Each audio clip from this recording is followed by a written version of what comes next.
SN news बातमीपत्र सर्वात आधी आपल्यापर्यंत पोहोचण्यासाठी आमच्या YouTube चॅनलला लाईक करा, सबस्क्राइब करा, शेअर करा आणि हो बेल आयकॉनला प्रेस करायला विसरू नका। या बातमीपत्राचे प्रायोजक आहे घुंगरू इलेक्ट्रॉनिक्स। आमचा पत्ता घुंगरू इलेक्ट्रॉनिक्स आणि mobile gallery 1568 Satyaratan Nashik West Sinnar Nashik.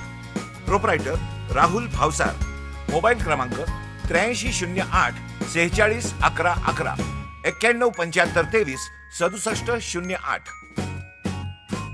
Sinnar मधल्या सर्व प्रशासकीय विभागातील संभ्रमावस्था सर्वांसमोर जाहीर झाली असून सिन्नर शहरासाठी नक्की कुठला नियम लागू करण्यात आला याबाबत सर्वत्र सावळा गोंधळ निर्माण झाल्याचे चित्र बघायला मिळाले।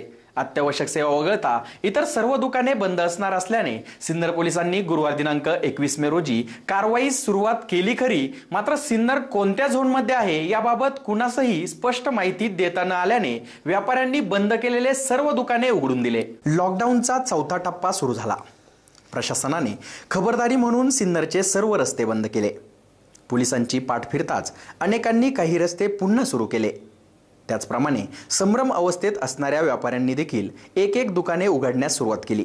त्यामुळे बुधवार दिनांक 20 मे रोजी सिन्नरच्या बाजारपेठेत गर्दी झाली व कुठल्याही प्रकारची कारवाई न झाल्याने पुन्हा गुरुवार रोजी गणेश पेठेतील सर्व दुकाने खुली झाली आणि अचानक सिन्नर पोलिसांनी सिन्नर बस स्थानक परिसरातून दुकाने बंद करण्याचे आवाहन करण्यास सुरुवात केली। त्यामुळे पुन्हा एकदा उघडलेले शटर डाऊन करण्यात आले। संभ्रम अवस्थेतील व्यापारी वर्गाने एकत्रित येत सिन्नरच्या पोलीस निरीक्षकास नक्की निर्णय काय झाला असे विचारले असता त्यांचाही गोंधळ उडाल्याचे दिसले। त्यात जिल्हाधिकारी यांच्या आदेशान्वये तहसीलदार यांनी दूरध्वनीवरून दुकाने उघडी करण्यास परवानगी दिल्याने सिन्नरमध्ये सुरू असलेला पोरखेळ थांबला व व्यापाऱ्यांनी आपली दुकाने सुरू ठेवली।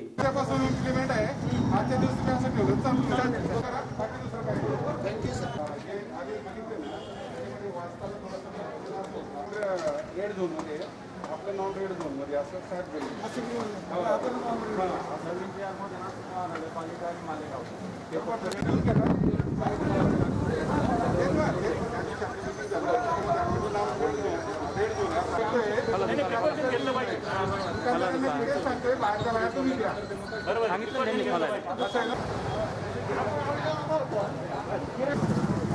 माझं असं म्हणणं आहे की जी व्यापाऱ्यांची जी चाललेली तशी बंद चालू पोलीसच्या गाड्या येतात बंद करा सांगतात, त्याच्यानंतर नगरपालिका सांगते बंद करा चालू करा, थोड्या वेळ बंद थोड्या वेळ चालू आणि व्यापाऱ्यांची जी हालापेक्षा चालले एकतर एकच निर्णय घ्या, बंद तर बंद चालू तर चालू। सगळ्यांनी एक विचार होत नाही, कोणी उघडतं कोणी बंद ठेवतं, कोणी उघडतं बंद ठेवतं आणि याच्यामुळे सगळा गोंधळ होऊ राहिला आणि त्याच्यामुळे खूप म्हणजे सोशल मीडिया डिस्ट्रिक्ट होत नाही आणि त्याच्यामुळे गर्दी होते आणि ते सगळी पळापळ चालू होती।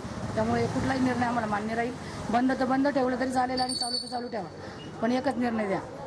यातून सिन्नर हे रेड झोन मधून वगळले असले तरी गर्दी होऊ नये यासाठी प्रशासनाने केलेले प्रयत्न असफल ठरत असून अचानक होत असलेल्या गर्दीतून कोरोना विषाणूचा प्रसार होऊ नये तसेच व्यापारी व ग्राहकांनी शारीरिक अंतर राखत व्यवहार करावे ही अपेक्षा व्यक्त होत आहे। अन्यथा आर्थिक चालना मिळावी यासाठी संयम सुटलेल्या व्यापाऱ्यांनी घेतलेल्या या निर्णयामुळे काही विपरीत घडू नये हीच प्रार्थना केली जात आहे। एसएन न्यूज साठी प्रशांत सोनवणेसह अक्षय गायकवाड।